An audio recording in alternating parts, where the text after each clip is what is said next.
এ ধনকু, ধনকু রে, হ্যাঁ বলো। চুপ করে বসে আছো কেন?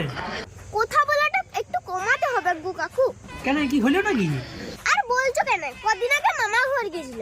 কেন, মামা ঘরে আদর পাস নাই নাকি? আরে না গো, সেইটা নয়। মা তিনটা মামির সাথে বসে কথা বলছিল যে এই শীতকালে কারা কোথায় পিকনিক করতে যাবে। বাহ, তো ভালো জিনিস রে। দি কে কোথায় যাবে বললে? আর ভালোর কপাল করেছে, একটা মামি বললে ওরা শুশুনিয়া যাবে, আর একটা মামি বললে ওরা মুকুটমণিপুর যাবে।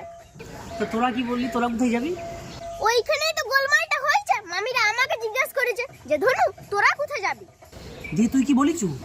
আমি বলে দিয়েছি যে আমরা জঙ্গল ধারে কোথাও একটা যাবো। তো এইটাতে গোলমালের কি আছে? আরে শুনে মা রেগে গেছে, বললো ওরা এত ভালো ভালো জায়গা বললো আর তুই জঙ্গল বলে দিলি, একটু বাড়িয়ে বলতে পারলি। এরপর যে যা জিজ্ঞাসা করবে একটু বাড়িয়ে বলবি। ও, এই ব্যাপার তুই